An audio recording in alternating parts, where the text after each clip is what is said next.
conversation. We got Rob Yang from Airborn. The one, the only. Yep. What's up, bro? It's good. It's good. So, hey, man. Yeah. After I saw Thuho's interview, I was like, man, I gotta get on the show. I know you guys hit up Ying. You guys hit up Ying, and Ying was like, man, these guys keep hitting me up, dude. I'm too shy. This and that. I was like, he came up here last Sunday. I was like, hey, let's get on this call. Let's do this interview with them and stuff. And like, he was like, you know, I kind of talked him into. I was gonna bring the lefty, but they were like, oh, like they say they're too shy, but it's like they're too competitive. So like, if we got on talking volleyball, like, you know, they're just too competitive. So they're like, man, we just can't. Yeah. So let's. But that's not. Let's hold on here. I'm kind of choppy here, but. You guys back? All right, we're gonna head right into the questions here. Try to get to know you a little bit better. So coming up, who made the biggest impact on you as a player?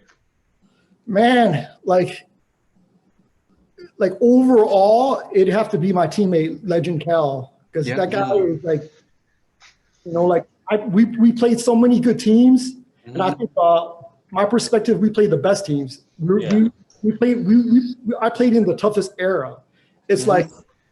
It's like, you know, comparing, like, we played in the Jordan era, the Michael Jordan era. You guys are, the guys now, they're playing in the LeBron era, right?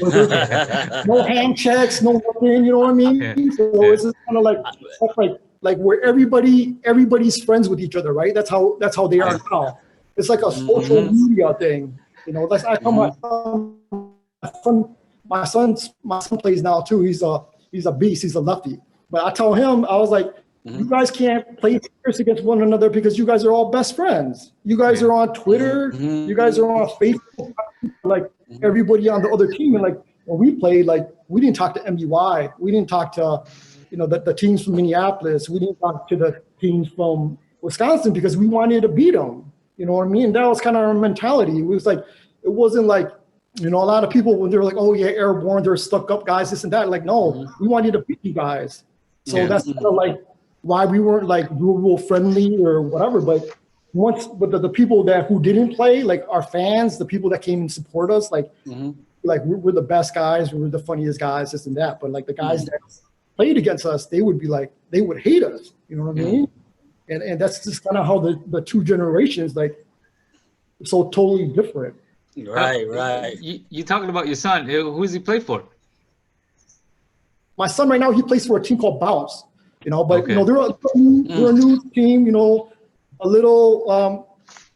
They're a startup team. You know, a bunch of friends. You know, get pulled together to, you know, try to play together. But he plays for. I wanted him to play more three-dimensional.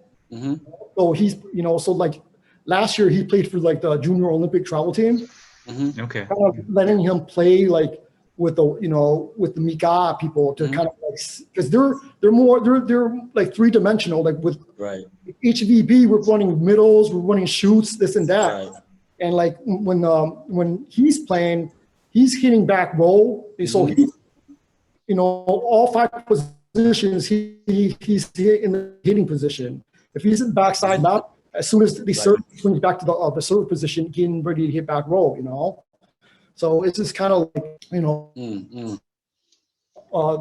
the US VBA game, you know, because it's more three-dimensional, it's more strategy, there's more attack position, you know, and then there's just more to think about. Like, you know, HVB is just kind of like, I love the game and stuff, but it hasn't evolved at all. It's still the same since I played, you know. There hasn't been much at all.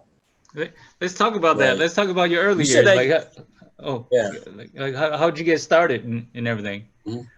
Well, you know, like I was telling you before, like, you know, I was just a hooper. Like, I love volleyball. I mean, I love basketball. Like Michael Jordan was like my idol. You know? Like, you know, I used to play. I grew up in the Twin Cities, and then like, and then we moved to Wausau for a little bit for like a year.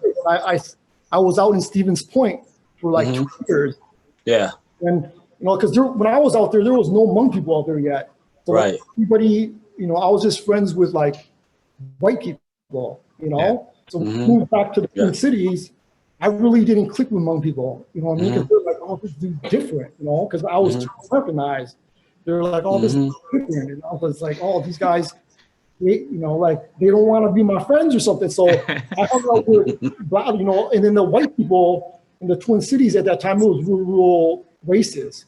You know what I'm saying? But for me, I got along with everybody because I hung with a lot of white people in Point. So I could kind of see the friction between the white people. I was cool with them and all, but then hooping, I started playing basketball with all the black people. Like we would hoop every single day, and then they started getting bigger. They started getting better. So I was just like, so I playing with my friends, and then like it was like 9th grade. I would take my friend's bus to like the projects afterwards. And we would hoop there with all these Hmong kids. And I would be killing them, you know what I mean? Because I'm playing with black people and Hmong people, they're not on the game yet. So I'm like hooping them. I'm going there every day. I'm having fun. And then all of a sudden, like right after school, that's when they play basketball. So at like 5:36, like all the volleyball come, right? So like I started seeing all these Hmong volleyball players come, but I used to always leave before they come. And one day I was waiting for a ride. Yeah. And I was watching these guys play, right? And then this is the first time I saw cool MBY. Okay. They call them Grasshopper, right? So they're like, oh yeah, watch Grasshopper play. Watch Grasshopper. I was like, Grasshopper, that's a stupid name. Like, why do you call him Grasshopper? Hey, so how old were you during this time though? How old were you? 16. Yeah. I was like 16. And then can you give me a little insight on your basketball game? What's your game like? Who would you compare yourself to? I was the first Hmong person up here who could dunk, during that generation. So, so like the people that grew up around me and whatever, like, they'll tell you, like a lot of people were like, oh no, he can't do this, he can't do that. But like, I was the first Hmong person who was really into basketball. And like, because I want, Jordan was my guy. I was like, I wanted to dunk like him all the time. You know what I mean? But I couldn't dunk like in the game or whatever because the basketball was so big. But I throw it down with like a volleyball, like with ease and stuff like that, though. You know what I mean? But I just really couldn't do it now. But I mean, there's a lot of, we got a long way. There's a bunch of Hmong guys right now that are dunking in the games and stuff and doing amazing stuff like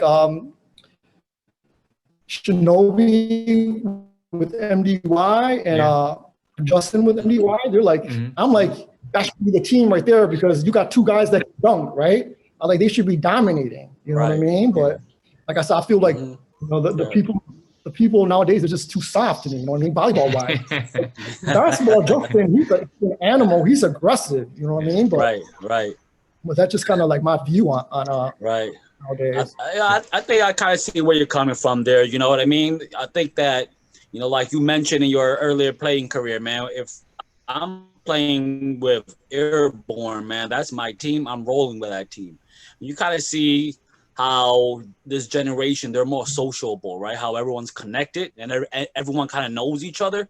So in that aspect, and that's how you see like the players jumping from team to team so easily. So I think it is kind of different, but I guess it kind of makes it kind of unique too, in a sense, I guess. But I mean, the kids nowadays, they're taller than us. They're more athletic. They have way more potential than us. But it's just kind of like, like they're not taking the game to that next level. You know what I mean? Like I said, like I feel like the people that I played with, are better than the players that play now. You know what I mean? You played with some great players too, man. Some legends. So when you first started, you played. Did you get your first start playing against like MDY and those guys, or? No, like, like I tell my son, he's going through those same growing pains as me. When I first started, my cousins were like, "Oh yeah, they wanted to, bump into with girls. They think playing volleyball, they can get a bunch of girls, right? So they're like, yeah, let's start a team and." We were bumping around with girls and this and that. And we would play these tournaments and we would just get our ass whooped. Like we would just get whooped. And like I was 16, 17, and some of my teammates, they've been playing for a while already. So like I was the best player on the team, and I'm the youngest guy. So I'm like, I'm not learning. Like we would get our ass beat so much. Like with me, I'm real competitive. Who was on that team? It was my cousin Yama, my buddy Pang, but they don't even play volleyball now. Okay. So you guys wouldn't even know them, but like we would just get killed all the time. So I just wasn't having it. And like me as a player at the time, I felt like I didn't have any growth. What I mean? When you play with better players, they bring you up to their level. You know what I mean? Right. And then with me, with no volleyball experience and stuff, and I'm the guy that I'm the main guy. I'm like, it don't make no sense. So I just started hooping, and like I met like I met the Airborne guys, and when they first started, they were just like all cousins. Like they're all first Min was better. He was, he played with MDY for a little bit. Hua, the lefty, our strong side hitter, he's like 6 feet. We had we had 2 other lefties. They're all first cousins, but they're kind of like they didn't play as much. And then they started the team, and you guys know who Cal is? He plays for MDY. Like we call him History Cal because there was 2 Cals on our team. There was Cal, Legend Cal. There was History Cal. So History Cal, men, they actually started Airborne. Okay. So Cal was the original. History Cal was the original guy. So when he to tell you the truth, I don't think him and Legend Cal, I don't think they saw eye to eye on how to play the game. So History Cal left. So like every time we talk, we're like, we talk about Cal, we're like, which Cal are you talking about? So like Airborne, we're like, History Cal. So we're like, oh, okay. So we know who we're talking about. But he went to play with MEY, So then Legend Cal came to play with us and stuff. How did you guys see that? When that happened, how do you guys feel when that was a little bit before me, like just right when I'm on, and like I think when I was with Airborne, I was 17. You know what I mean? They're like, "Yeah, come play with us," because we would play basketball together, and we would take all these basketball tournaments, first place together. So they're like, oh, you can jump, whatever. You should come play volleyball, and we were still more into basketball than volleyball, but then once we kind of like focused on volleyball, that's kind of like when like Airborne really took off, How was the practicing in Minnesota, man? Did you guys go to, the same park and challenge each other, or was it kind of like, everyone had their own park, man? Tell us a little bit about that. Like in Minnesota, what was good was like every day there was a different rec center to play. And, the thing is like, so if, it's always king of the court. So if MEY is playing, they got 4 guys, they ain't letting nobody that's not on MEY come play with them. So like when we're counting, we got 3 guys, nobody's coming to play with us. They're not even asked to come play with us. Because it's just like, hey, this is their team, and then we would wait for our other players to come in and play. You know what I mean? So it's just kind of like you ain't, back then you ain't playing with us, at a serious place where we're practicing unless you're playing with us. You know what I mean? Right. You guys rather just roll with your original 3 than just recruit 3 random people. Big time. Okay. So if our other teammates were kind of late, we would just play with and just wait until they came. Nowadays, it's just kind of like, oh, we're short. Come on and play with us. You know what I mean? Like back in the day, like it wasn't just us. That's just how it was back then. Right. It was like, hey, we're playing with our own team. You know what I mean? I know a lot of people, a lot of players or whatever, man, they make a lot of their fame or a lot of their recognition comes from tournament. But I know that there was a lot of battles between Airborne, MDY, or those Minnesota teams during practices, man. Yeah. Talk a little about some of those practices, dude. Like, did it get heated? Did it get competitive, man? Share a little insight on that. No, I mean, to tell you the truth, like when we first started, like MUI, they're like our big brother. Like, right. You know, we go to the gym, they like, you know, it's just kind of like, man, like we're their big brother. They're our big brother. Like they're kind of like teaching us how to play because, you know what I mean? Because they're kind of helping us. But once the little brother gets to the point where beat the big brothers, it was kind of like, you know, real talk, what kind of hurt us Airborn guys against MVY guys is like when that happened, we felt like, you know, they put all this wall between us now. You know what I mean? So it was just like, it was super competitive. So it was kind of like, we go and they wouldn't talk to us as much anymore. They wouldn't, you know, help us out. And, you know, they just wouldn't talk to us. And it just wasn't, it got to where it was real competitive. You know what I mean? And we were kind of like, man, like things changed. You know what I mean? Like we felt it. So we were like, you know, once we, I felt like once we started beating them, it was like, we feel like 8 out of 10 times we play them, we're going to beat them. You know what I mean? And that's just kind of how it was. But like, you know, they were like, when we first started playing, like they were the team up here to beat. You know, when we played up here, it was, you know, St. Paul, we had our own team. MUI was from St. Paul. So they're kind of like our St. Paul family. And then we hate Minneapolis, you know what I mean? So we would, every tournament we play them, it would be like, you know, we're the best in Minnesota, and they would always try to like, you know, prove who's the best. Right? And at that time, I felt like Wisconsin they weren't even in play yet. You know what I mean? They were still kind of like, I don't think so. Wiseman was really good. They had really good defense, but they just couldn't get over the top, you know? And like at that time, it just felt like we were just representing, you know, like, hey, it was Minnesota. Like in the, you know, in like the 90s, it was just Minnesota. Now it's like, it's just Cali, you know what I mean? Yeah, I kind of saw that. I think the 90s, like you said, man, that was the best era for Minnesota. They had 2 great teams. Obviously, you guys at Airborn, obviously MDY. It was just, you could correct me if I'm wrong, but I don't think Minnesota's on top of their game right now, man. Would you agree with that? Yeah, I definitely agree with you. I feel like we got really good players right now. When I go and watch my son play and they play other teams and stuff, like there's really good teams. I mean, there's really good players right now, but they're not on the same team. They're all different teams. You know, everybody got their own team. Everybody has their own team, and like everybody just wants to play with friends. So I'm like, hey, if you want to win, you'll win and then become friends. You know what I mean? Right. It ain't. For me, I'm like, it ain't fun losing. You know what I mean? Like when my wife, when we're out at picnics and stuff like that, they're like, "Oh, let's play volleyball." I'm like, "No, I don't." You don't want to take it there, huh? I'm trying to have a good time here, man. I don't want to ruin this picnic. I'm like, hey, that's just how I am. Like, hey, man, if I play, there's no picnic for me. Yeah. Would you say your basketball attitude got something to do with how you play volleyball? Because basketball, you gotta have grit. You know what I mean? So would you say that kind of brought? Yeah. Yeah, I feel like, you know, to be honest, like being Hmong and stuff, we're really just like naturally we're just not as aggressive, you know.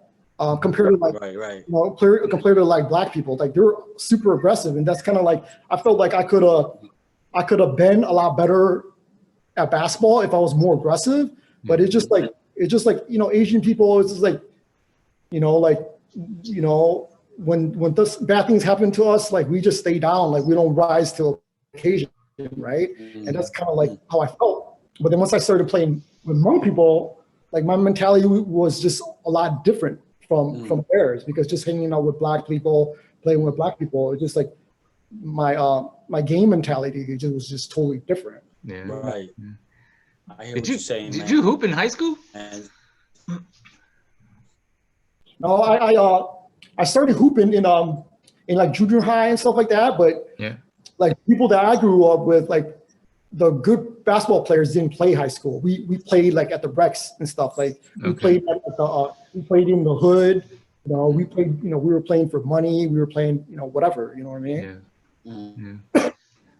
Because they weren't smart enough. The people I grew up with that was really good at basketball, they weren't smart enough to make it to play high school. You know? Yeah, because because I have a 16-year-old, and he, like right now, like I understand what you're saying, like where the great games are like on the like on the basically in the streets, you know what I mean? But now it's like all AAU, like everything is like AAU. Everybody has their own trainer, and everything is in the gym now. Nothing's out in the parks anymore. Yeah, Man, I remember when we used to play outside, we used to shoot the basketball according to the wind, man.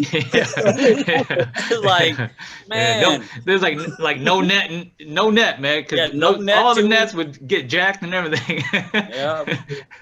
No, I mean, I feel like for the kids, for the youth to get better, like us as parents, we need to support them. Yeah, you know what I mean? When I was playing, when I was playing with Airborn and stuff, when we went out to play, like our parents weren't even out there. Yeah. Like, I give Chicago, major props, because Lou and Will, every time we played, his mom and dad, they're out there, his mom, they're out there cheering. Like Chicago, the whole family was out there cheering, like videotaping the games and stuff like that, Right. breaking down the games afterwards for strategy, this and that. So it's just like, they were like, they had, they had major support from their family, and like, for us, if we had that extra support, we could have went a lot further, because back then we didn't have YouTube to look up, like, how do you hit? Right. You know what I mean? Like, when YouTube first came on, I YouTube, like, how do you approach a volleyball? And I was doing it wrong my whole career. You know what I mean? I saw that right away, and I fixed it right away. You know what I mean? Bro, aren't you known for jumping off your wrong foot, dude? Exactly. So, like, with my son, it's just like, when he was playing AAU basketball, I supported him, this and that. Yeah. When we played travel volleyball, like, I'm there for him. You know what I'm saying? Like, I wish he could start a lot. Good, man. Exactly. I think the more the more you do better, man. So I think our parents, man, they got us here, and then obviously we pass on what we've learned to our kids, and hopefully we can only build from there, man. Right. So, Exactly. How was Kel as a teammate, man? Was he funny, man? And let me tell you, give us some stories, dude. So when I was still playing with my cousins, we played at this one gym called Sackett. It's the Boys and Girls Club on the east side, right? Yeah. So we started playing, and there's, I can remember him coming in, like, I felt like he was like 30 or something. He was just watching like his kid play or something. He comes in like all shy, walking around, looking around. He's in his blue Zubas, like worn blue Zubas, it's old tennis shoes. Like, he's like waiting. He's like sitting in the corner, just like watching us play. And I'm like, man, this dude's like, who's his son? Because like picking up his kid or something. And then he jumped down the court. And then, he was kind of messing around, hitting with his left arm. Like, I'm like, oh, this dude's a lefty. You know what I mean? He's like putting in work with his left hand. Yeah. You know what I mean? I was like, oh man, this dude's decent. You know what I mean? And then he started hitting with his right hand.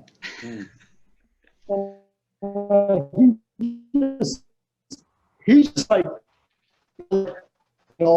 back then, like, when you warm up, you want to hit down as hard as you could. He would hit above the block in the back row as hard as I was hitting it in the front row. You know what I'm saying? So he's hitting it on top of people super hard, and we're like, everybody's like, damn, who is that? You know what I'm saying? Who is that? So he ended up moving up here. His whole family did. And like, I went to school with his sister. His sister's not around anymore, So I went to school with his sister, and every day I'll be like, damn, your brother's the best volleyball player I've ever seen, what does he do for training, this and that, and she's like, you could tell she's just sick of it. She's like, don't talk about brother, this and that, Like every day I was like, man, I'm like, man, your brother's like a beast, and like, he's just like, but joking wise, like he's super, that guy, he's super serious, you know, like my dude is like super serious, you know, like he don't like to lose, you know what I mean? And there's a couple times where like, you know, we like teammates, we really got into it with him, you know, because he's kind of like the big brother. He kind of like, you know, like always told us what to do. Like, hey, you need to be here, you need to be there. This is what you gotta do. This is how we gotta play, you know. Okay. And, you know, it's like you know, like honestly, like was he very vocal inside like huddles and get the team rallied the team together? Okay. Yeah. He was real vocal. Yeah.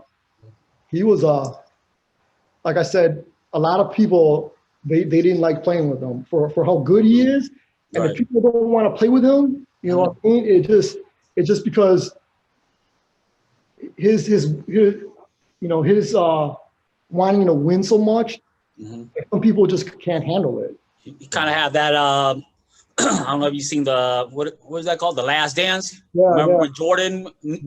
How Jordan was like, you know, how he is. Are you saying that, you know, Kel was kind of like that? He just had that drive.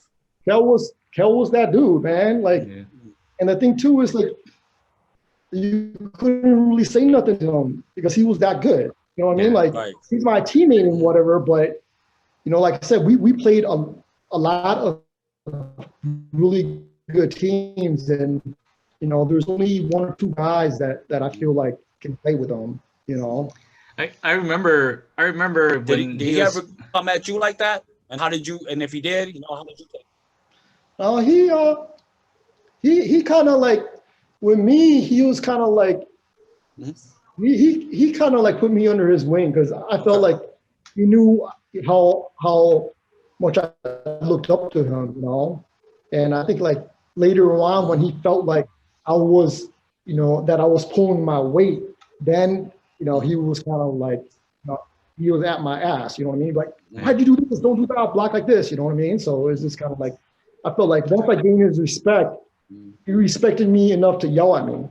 Because if he wasn't yelling at me, it's kind of like, you know, this dude's not even at my level yet, you know what I mean? So he ain't gonna understand what I want him to do. Hey, was he saying all this in Hmong or was he cussing you guys in English, dude? No, that dude like, you would swear, he'd be swearing at us in Vietnamese sometimes because when we went out, you know, like when we went out to other states, when we went to like Detroit and stuff, where people didn't know us, people would think that we were all Vietnamese. Especially Cal, you know, how Cal looks. Like if you look at Cal right now, you would think he's like Ho Chi Minh. That dude like, he looked like he's 80. I saw him like last month. He came up here, he had dinner and stuff, and he was like, man, he was like, he looked like he was 80.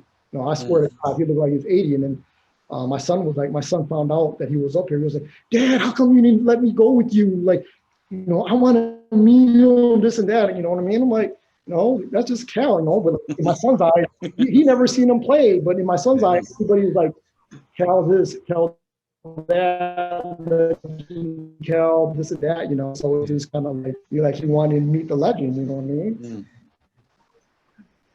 How many J4 titles you guys win? Man, I think we won 4 with just the original, with just Airborn. Airborn 2, I think they won 3 or maybe 4 as well. Yeah. But I mean, if I think like one year, if we didn't lose the Drifters in the final, I think we would have won 4 in a row. Talk about that game, man. But we won 3 in a row.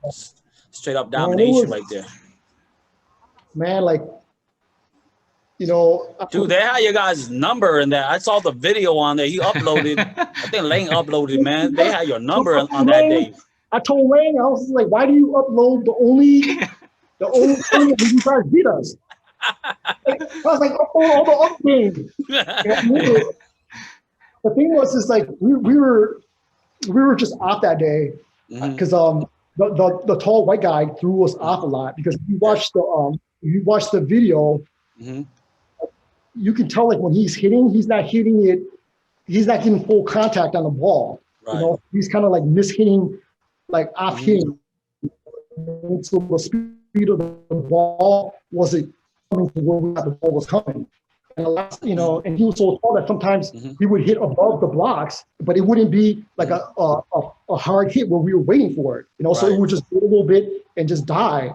And it like that game just totally threw us off. That was one of the games where, you know, I remember Cal getting heated because we just weren't playing right. And then like, you know, sometimes, you know, 99% of the time when he gets heated, he'll push us and we'll go where he wants to go. But, you know, just that game right there, it just kind of threw us off, you know.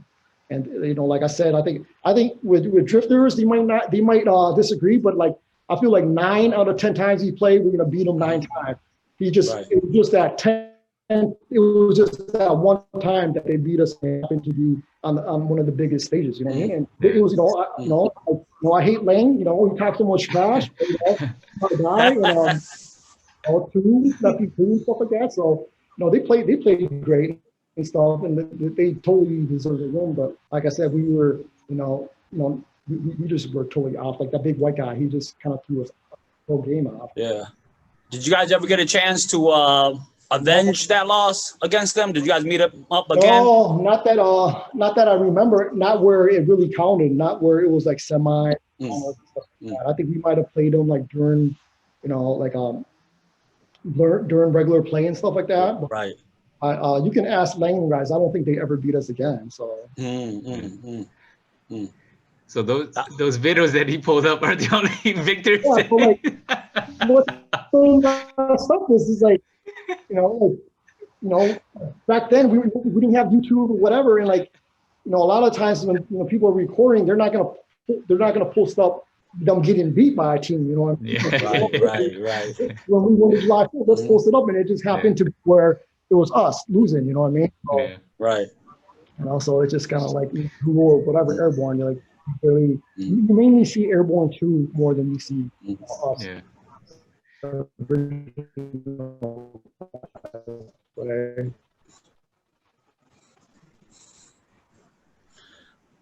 Obviously, you guys like always had a great team. Tell me how do you guys even prepare going into some of these tournaments, like especially the big ones in J4? I mean, you guys obviously won so many times. What's the preparation? Do you guys play year round?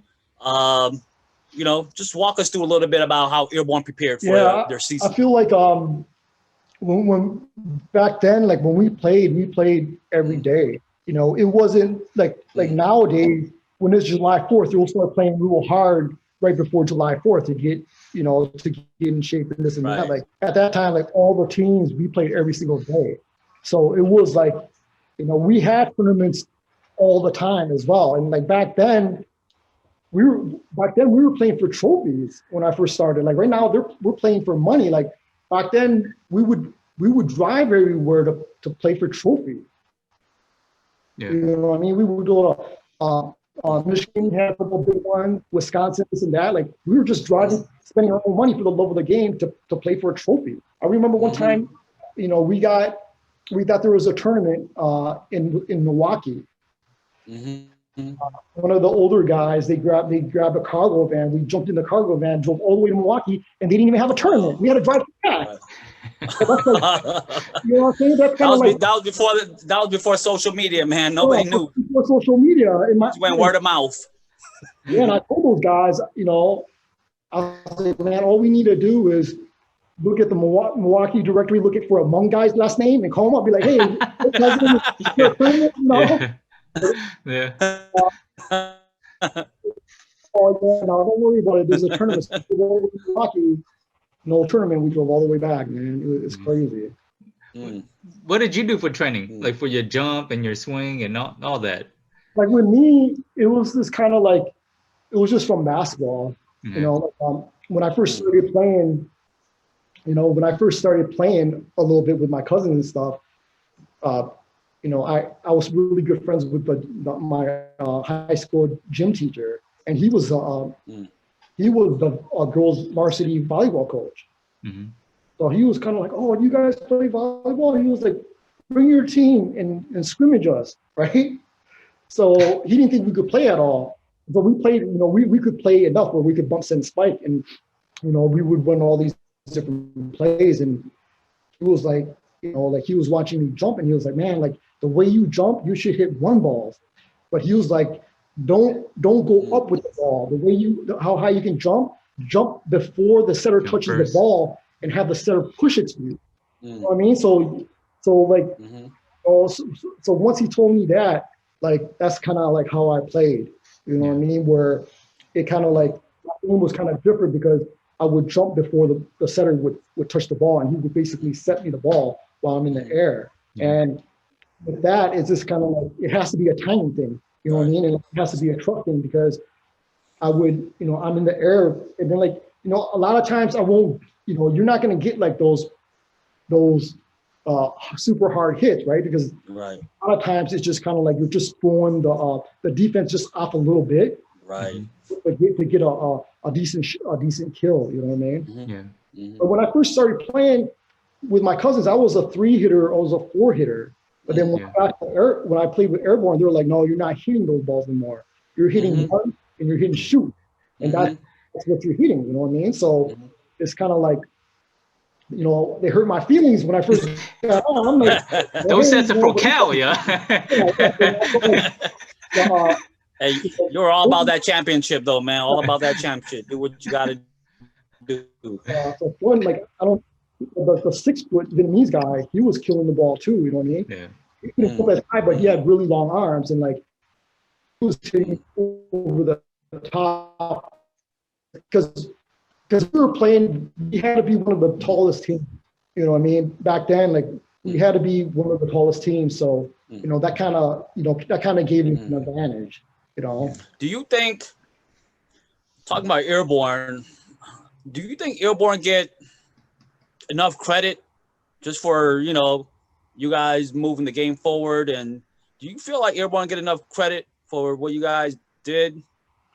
No, honestly, I don't, because I feel like when we first started playing, it was kind of like we weren't accepted because they're like, this isn't an all Hmong team. You know what I mean? It was like, oh, these guys are good, but you can't really, they're really not that good because they're not all Hmong. And that's why I got so much prop and so much love in the HVB community, because this was supposed to be the Hmong game, the Hmong people game. You know what I mean? So when we went to play and stuff, and we started winning and stuff like that, I felt like a lot of the older people kind of like, they loved the game and stuff, but they were like, they wanted to see MBY beat us. You know, because when my son started playing, volleyball, and that's when I stopped playing, I never went to July 4th to play anymore. You know, because it's kind of like, man, if I'm out there, I'm like, I'm out there if I want to play. You know, so I wasn't really watching the teams and stuff. But when I went out there and watched in like the finals, it was like there wasn't even a lot of people watching.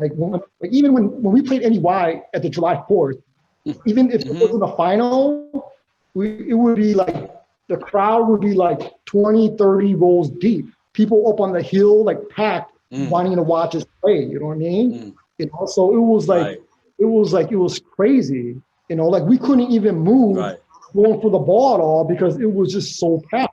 Yeah. You know, and it's just like, there's a lot of Hmong people, that loved us, they just love volleyball in general, right? And they're like, man, you guys were great, but then there's, you're gonna have these older people, or some people with like that have a lot of Hmong pride, and they're like, no, like, MDY is the best, and MDY might be like the best Hmong team, but like I feel like in the 90s, we were the best team, in the 90s. We took 3 in a row. Like, I don't feel like anybody's ever going to do that again, you know what I mean? Did you guys ever meet MDY in the finals at all? I don't remember. I don't remember at the July. We met them in the finals a lot, but I don't remember if it was the July 4th, and like, MDY, like I said, like, they're super competitive. Like, if you talk to them and if they're like, oh, we're not competitive, like, we don't hate these guys, we don't hate that. It's just kind of like they say it to be politically correct. You know what I mean? But like, You know, like we're us and down. It's just like us and down. It's you know, let me give you one example how it is. So like last year, I'm already retired, right? Last year, I'm like 43, right? I'm driving, you know, I'm just kicking it, you know. It's a Saturday. My buddy called me up. You know, he's a church park player, you know. Like, Rob, you need to come over. Let's play this tournament. And I'm like, nah, I'm retired, dude. Like, I don't even play anymore, right? I was like, whose tournament is it? You know? He's like, it's MDY's picnic tournament. I'm like, MDY? I was like, hold up, how many people you got? I'm coming over right now.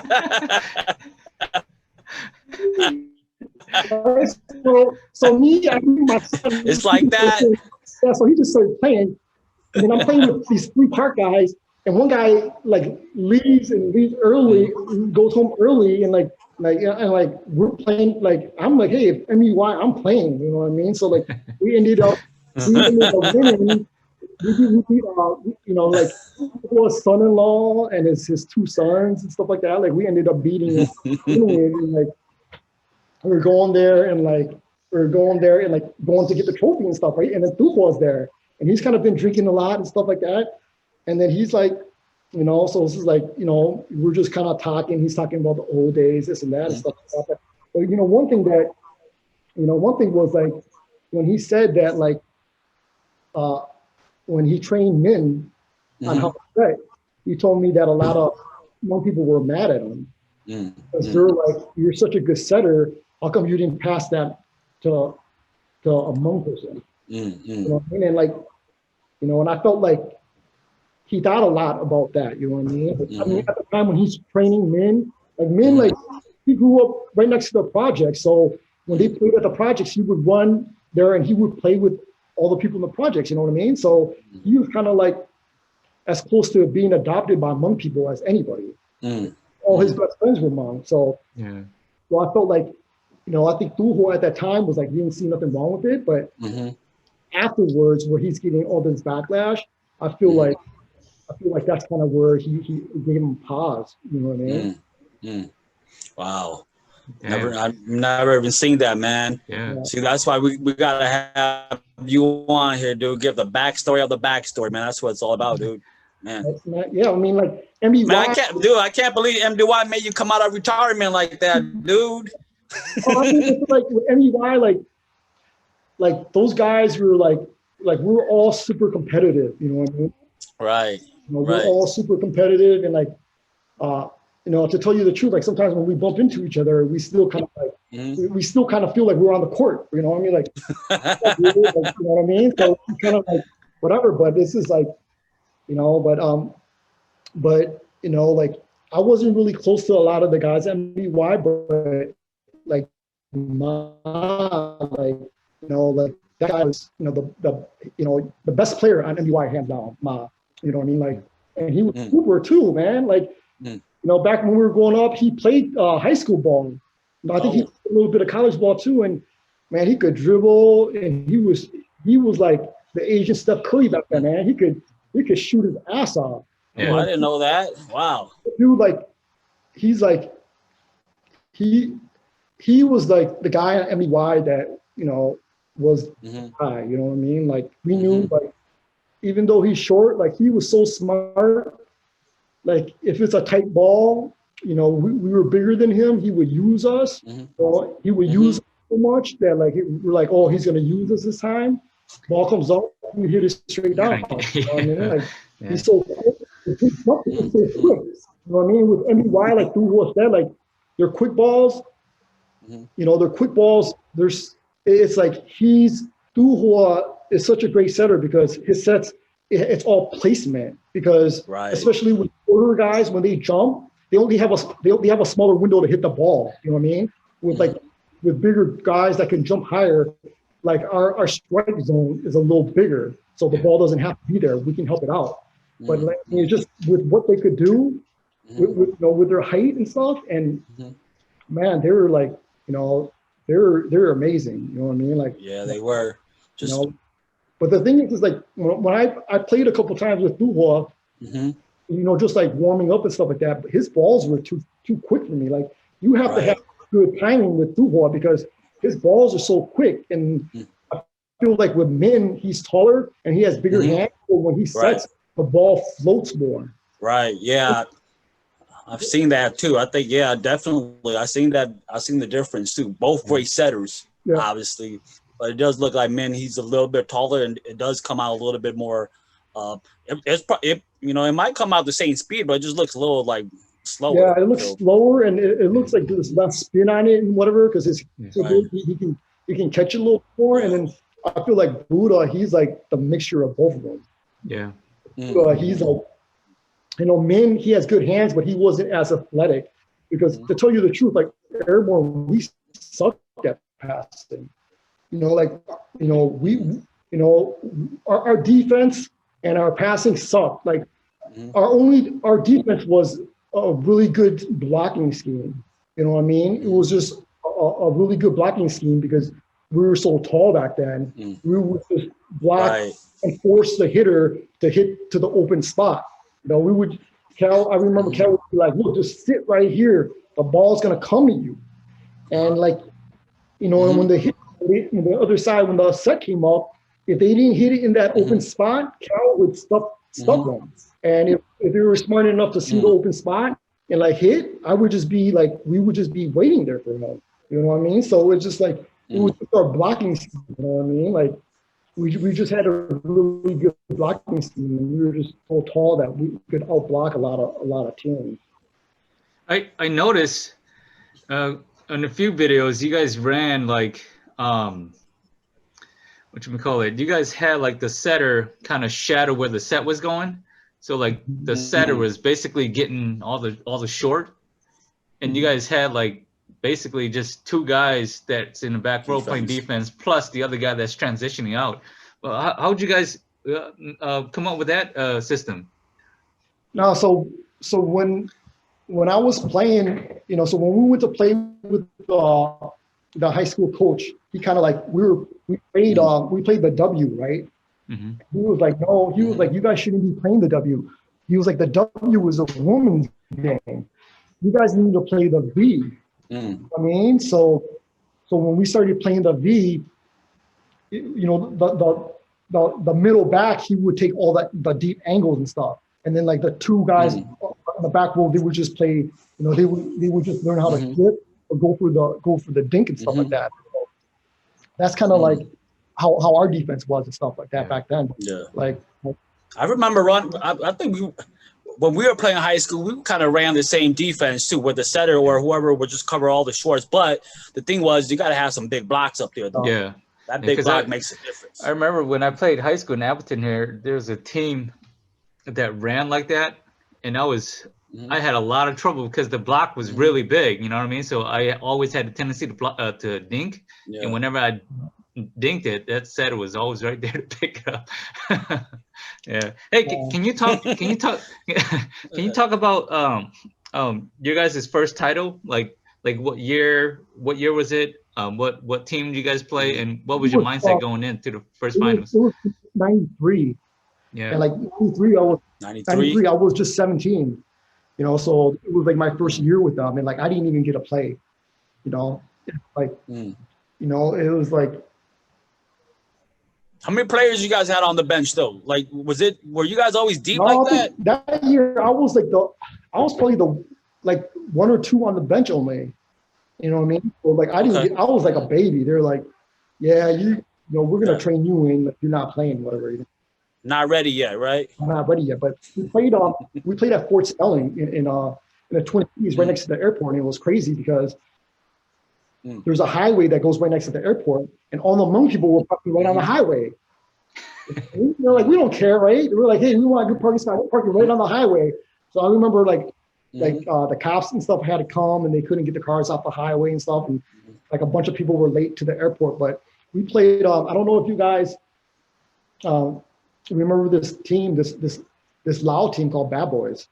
Yeah, I think I remember that. These dudes we thought we were big. These dudes were bigger than us, and they were like buff, and played with their shirts off, and we were like, damn, you know what I mean? But it was like but it's just like they were used to, like later on, like we would go and play at this one place called US Women Fitness. It's kind of like their lifetime or whatever.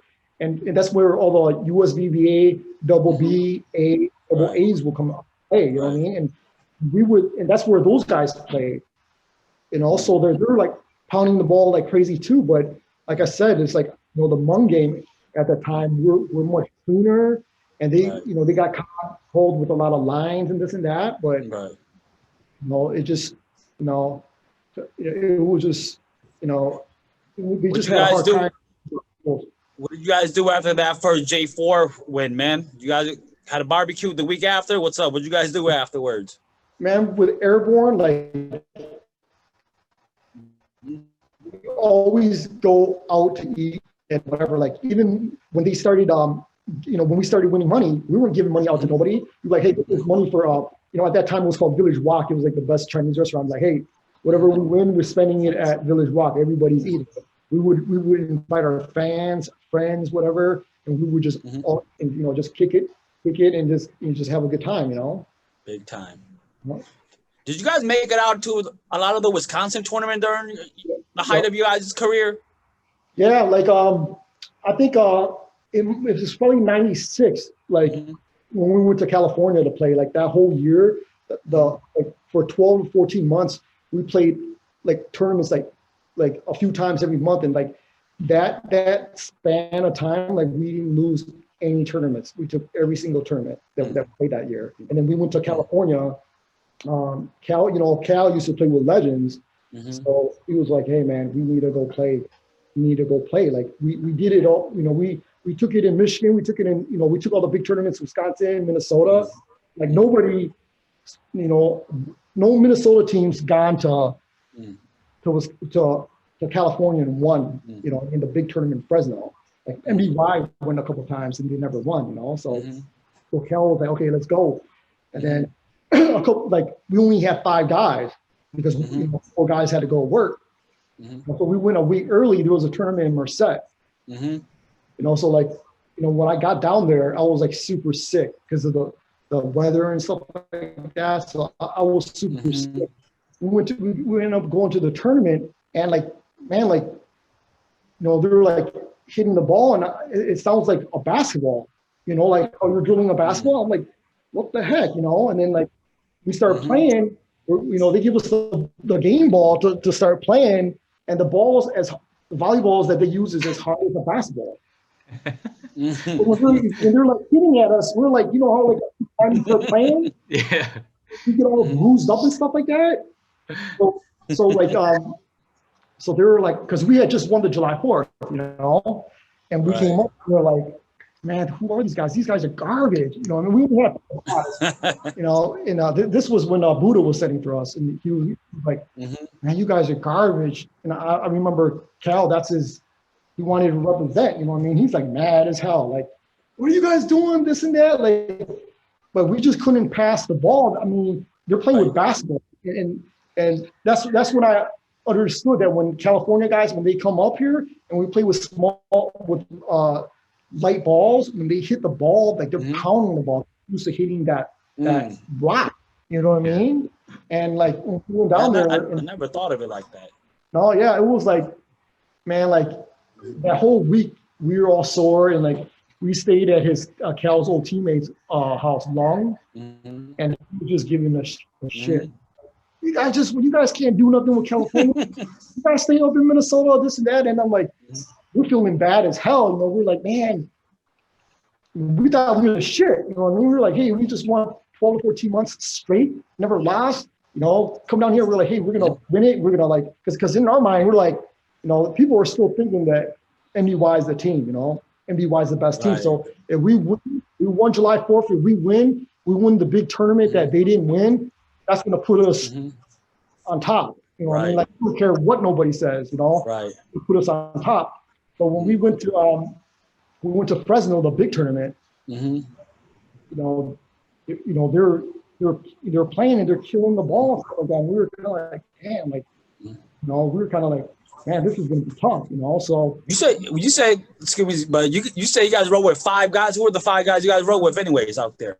So it was me, Cal, Buddha, Hua the lefty, and Ying.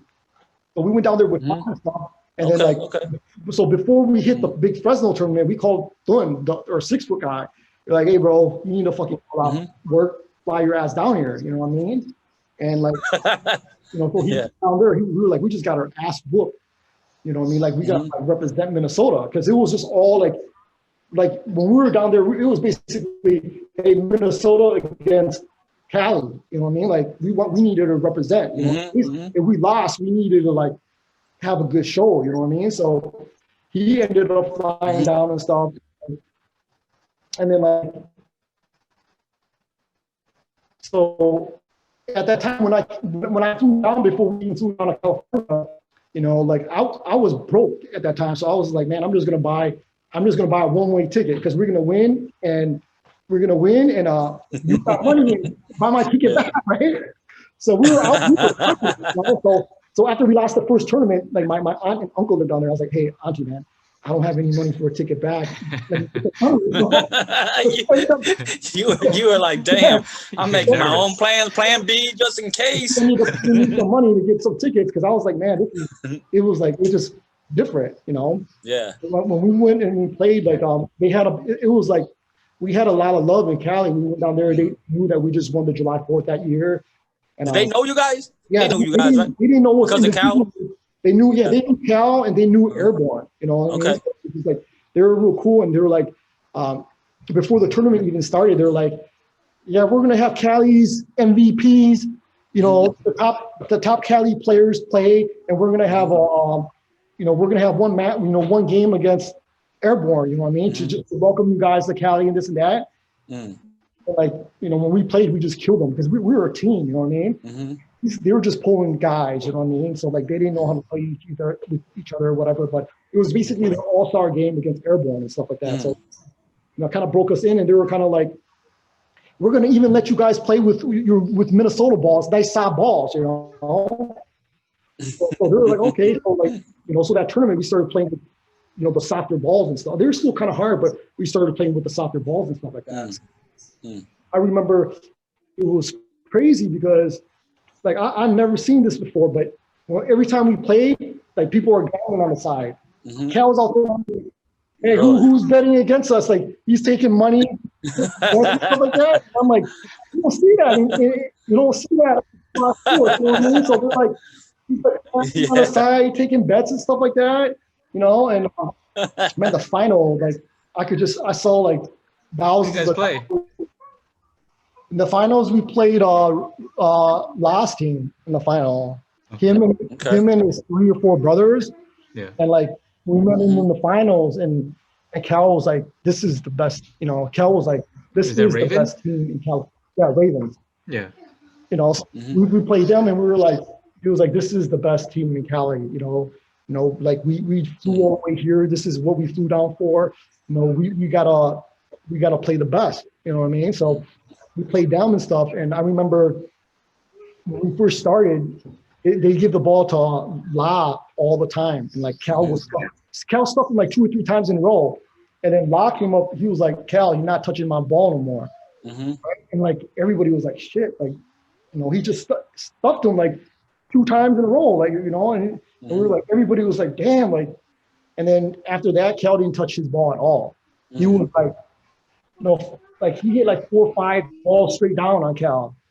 And like Cal, he's such a big blocker, he can reach over and wait for the ball. Like Cal, he's probably the best Hmong volleyball player because he can hit and he can block. His blocking is like, you know, he's like our best blocker. This little dude was giving Cal the work, you know what I mean? And then Cal, he was like, don't worry about it, you know, don't worry about it.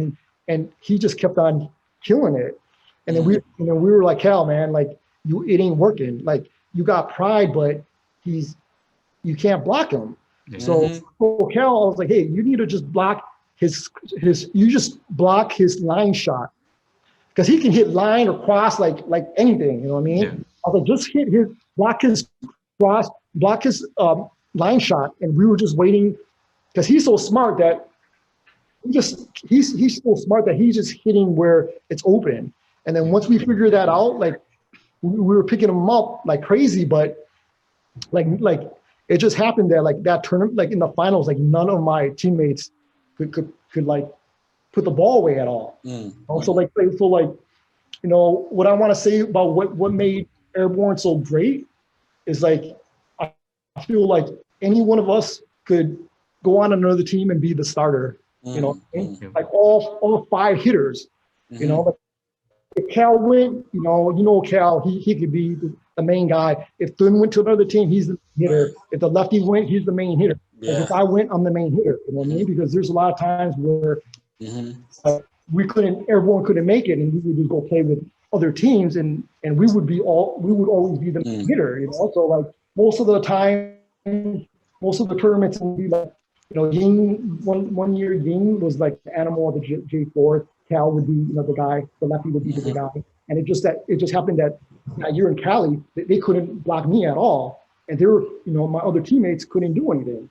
So that's kind of like, that was like I feel like that was my tournament, you know what I mean? And it kind of got a lot of people from Cali to know who I was, you know, because I'm the youngest. I'm like, you know, I tell my son like, hey, I'm probably like, you know, the worst maybe on Airborne, but like I guarantee you, if I go to any other team, I'm the best player on their team. Kind of like what made Airborne so strong, because, you know, like a lot of teams still have 1 or 2 players, and everybody is role players, but like you guys had like a little super team going on there, man. Every position was filled, dude. Yeah. So did you guys end up beating Raven?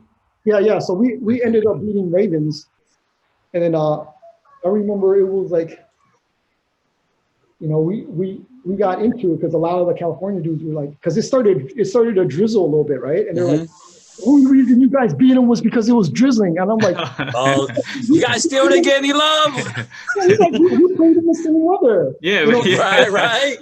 But like I remember like at the end of the game, I don't know if it was my imagination or whatever, but what was going down the sidelines, like just collecting money. You know what I mean? Like, it was like collecting money, but like now that team was super.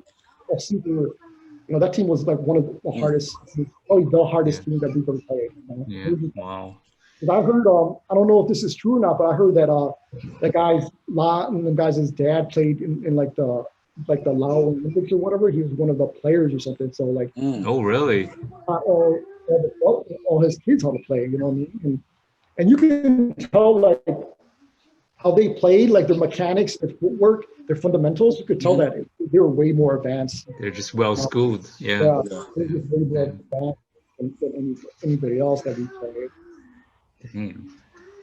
You guys are about the only Midwest team that went out there and won, huh? Because I know KO, when KO was pretty good. I think they went out there and I think they lost to Raven, I think. But are you guys the only Midwest team that went out there and won? Oh, really? I didn't even know that. We're the only Midwest team that went down there and won like California's version of the July 4th. Like July 4th is number 1, and like I feel like Fresno, the California tournament, that's the number 2 tournament. You know, so like you know in HV, you know, in Hmong Volleyball, if your team won both of those, like, you know, you're one of the teams. You know what I mean? Yeah. Because that's what, honestly, that's like, what, for real. That's what everybody wants to do. You know what I mean? That's like that's how we wanted to do it. Hey, prove that we were the best. Shoot, man, you about won like every big tournament. What's your most memorable Hmong Volleyball win then? Between all your wins. Me, it was probably Fresno, that big tournament, because it's like we've won so many tournaments in July 4th already. It was kind of like, you know, we wanted a new challenge, whatever. But you know, like, but after we won Fresno, like, you know, we were like, oh man, we're the best. Like nobody can beat us. So we got invited to like the Asian Olympics at the Texas A&M University. Oh yeah. So we went down there full squad and stuff. We're like, hey, we're gonna go down there. We're gonna kill these guys. It's just gonna be another day. But these dudes are like 6'2", 6'5", Filipino, Korean, Chinese. At that time, you guys remember Dot and Wen? He played for the football. Yeah, he played in the NFL. He was playing basketball stuff. He's quick as hell. I mean, so we're like, so we go down there and we just get our ass beat. Like, it's killed. Like, humble y'all ass. And they can jump like us. You know what I mean? And like they're playing like a USVBA style. Right, right. They're packing back roll and they're hitting it like it's front roll. You know what I mean? And like they're hitting over, hitting over Cal, they're hitting over everybody. And we're like, that just kind of put us to like, we were just kind of like, man, like we might be the best at Hmong volleyball, but we compared to the volleyball stage, like we're nothing. You know what I mean? Because these guys are like killing us. There's a whole different level, and that's why when people tell me like they're like, oh man, like HVB is the best. I want to challenge myself. I want to do this and that. And I'm like, I thought the same thing, but when you play at that, when you play at people at that level, you really kind of see, like you can't teach height. You know what I mean? They're like, oh, you know what I mean? And they're fast, quick, and they're, like when my son, when he's playing for his travel team 3-4 days a week, they're practicing. They don't play at all, and they don't play at tournaments. Right. But with us, like playing other teams is our practice. You know what I mean? That's kind of like, that's kind of like you can kind of see the the difference between the games because they're fundamentals. Like they practice, and they only play. They don't really play that. You know what I mean? And like you could kind of tell, man, when we went down there, they just killed us.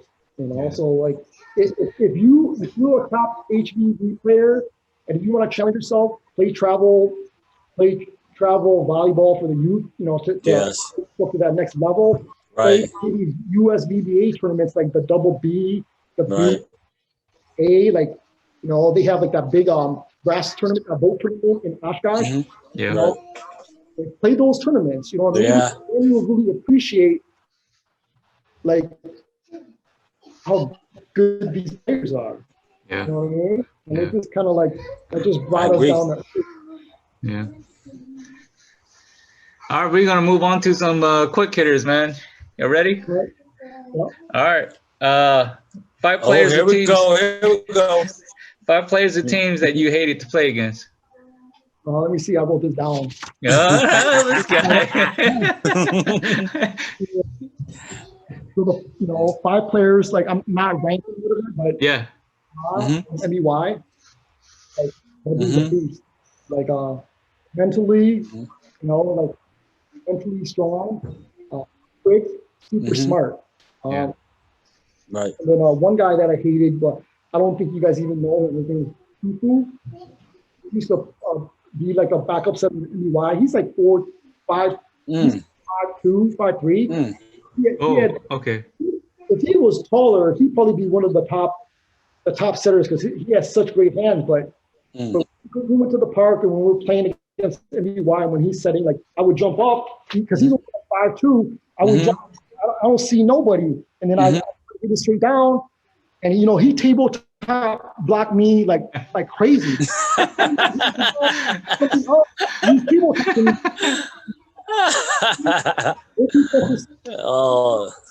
Quick, and like he would like he would give people like problems because he was such a smart blocker. He would wait until he ball before he jumps, so he would just get the ball.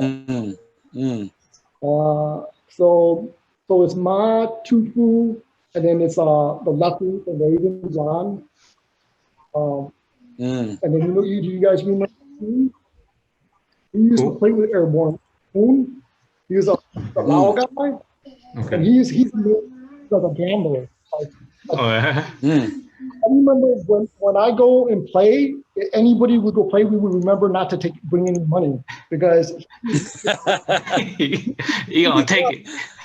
Yeah, he would, because he played for Long Beach College, and he hitting wise, he could kill Cal. You know, he's just hitting wise, and like his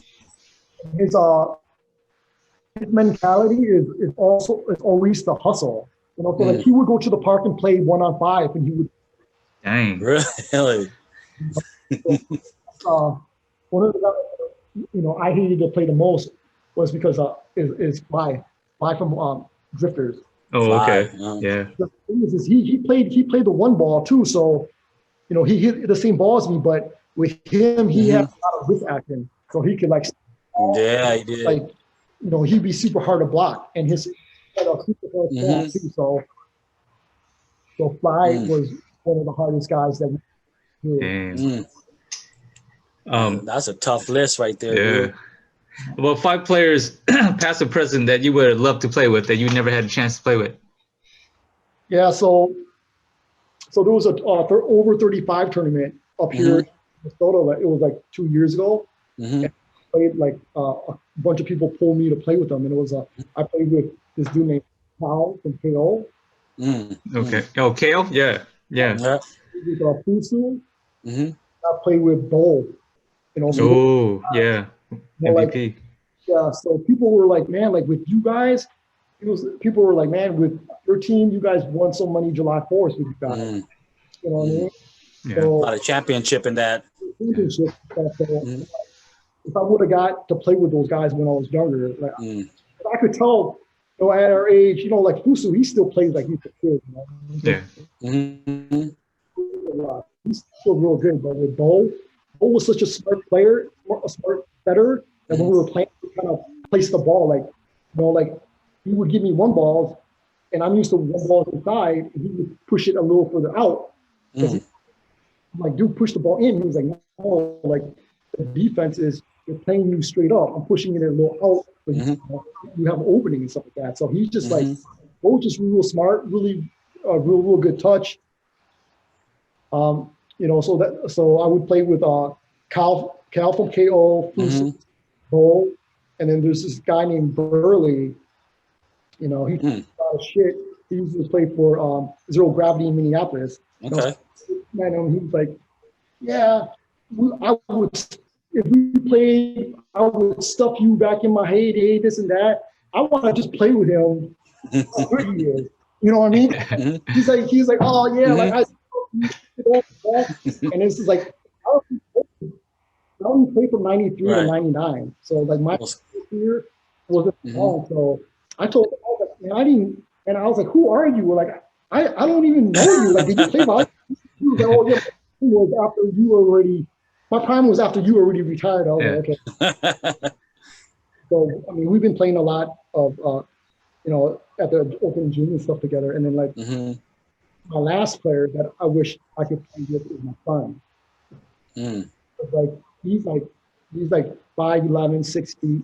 When we went to the USVBA trials, they tested your wingspan, this and that, and stuff.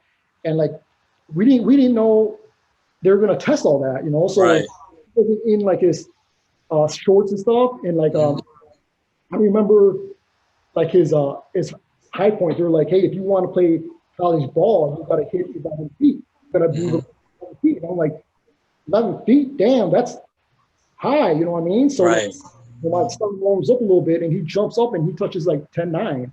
Wow. 10-9. And at 5, you said like at 6 feet around. He's around 6 feet. You said. Well, at that time he was probably 5'10". Wow. 5'10" like last year. So he grew. He probably grew an inch, and he touches like 10-8, 10-9. You know what I mean? And I'm like, how he's been working out and stuff. He could probably touch 11 easy. And I was like, I'm probably only touching like 10-6. Max. You know what I mean? And then I'm a 1-foot jumper too. So like I get a stretch to get my foot, whatever. He's a 2.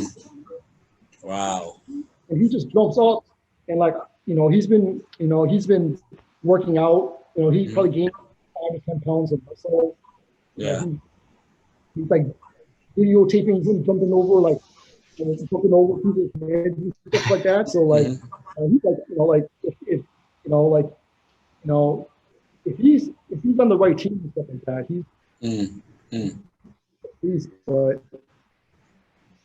the thing with him is every time we go out, Dude, those are a lot of great players, man. It's like when when I started playing, when I go out, people were like, "Oh, that's Airborn Rod, that's Airborn Rod." And he's kind of like he's in the shadow. So he's, he's kind of like, he's like, I don't even want to win. If there's a big the championship that they have every year for U.S. Junior Olympics, but he was like, I want to win this. I want to win. So, damn, hungry. Yeah, he's 2017, so Dang. got a lot of time left. And like I was 2-3 years ago, I was right when he started getting real good. I was playing with him. Now he's kind of like he's like compared to me, he's way ahead of me at his age. So this is like he plays 3-dimensional, so he can hit. He can hit from the back row like he's hitting the front row. You know what I'm saying? So he has that mentality. So it just we'll just have to wait and see. You guys might be interviewing him next summer. You know what I mean? we got to pair him up with my son, because my son's he's a setter, man. You might have to pair him up with him. So we can play together. All right, we're gonna do a start, bench, and cut, man. You ready? Yep. So we got Shah from Drifters. Here we go. Ma from MDY, and then Kapu from Wiseman. Okay. I'd have to start Ma. I do like I said, that dude. I got so much respect for that dude. That dude. A lot of respect, man. Don't tell him that though. But you know what I mean. That dude, his fundamentals, like coming from basketball, right? Playing at a high level of basketball, playing at a high level of football, and now he's like playing golf, and he's really you know what I mean. So I just got mad respect for that dude. And then, Shah's related to me, so. Oh, okay. I'd have to bench Kapoor. I'd have to bench Kapoor because he's like the youngest old guy ever. He plays like he's still young, you know what I mean? And not on any weight, and his love for the game is just like he's still a little kid, you know what I mean? Out of volleyball, everybody had mad respect to Kapoor. Because when I lived in Wausau for a little bit, they're Yankees and stuff too. So our family was pretty full. And then Shah, I just feel like he's a real smart player. He's more a positional player, I feel like. He'll eat you up on defense and stuff like that. But I just feel like athletic-wise, like they just got him. You know what I mean? After taking up the weight, he's a good player as well. He's still over 35 tournaments every time we see each other. Those guys will start on like any team. You know what I mean? Those all legends, man. Yeah. Great players. We're winding down here. We don't want to take up too much of your time. How has your success in Hmong Volleyball helped you outside of Hmong Volleyball, like into your personal life? Man, I feel like like me owning my own business and stuff like that is just kind of like it helps you prepare for stuff. Like when you're playing teams and stuff, like mentally just preparing yourself. Having to adjust to the changes, in the marketplace. You know what I mean? Like, something happens, you need to be able to evolve, you need to be able to change to be relevant. And they're just like execution. It's just like when we're playing volleyball and stuff, it's just kind of like, a lot of teams, even if they're better, you see a lot of teams where, they play down to whoever they're playing against, and the other hot, and they end up beating you. You know what I mean? So it's just kind of like that happened to us one time in Milwaukee, and like, it was just kind of like after that we were like, hey, like when you're on their throat, you make sure you kill them. You know what I mean? Because they're gonna keep fighting and stuff. If you don't kill it, if you don't take that last breath from them, they have a fighting chance to come back. And it happens time. So it was a long trip back from Milwaukee that year. But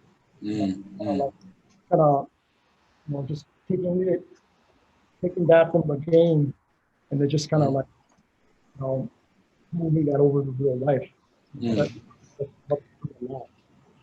Yeah. Before we head out, you want to talk a little bit about your store, Phenom? Yeah. So I mean, I've been, my store is called Phenom. We've been around since 2008. We have all the what you want, right? Footwear, apparel, like a lot of the brands that we carry, like Chicago to buy, a lot of big cities. We all limited Kobe's. We get all the lot of limited stuff that people wait in line for hours, and that's kind of the stuff we have. But like I said, we only get a limited amount, so don't call.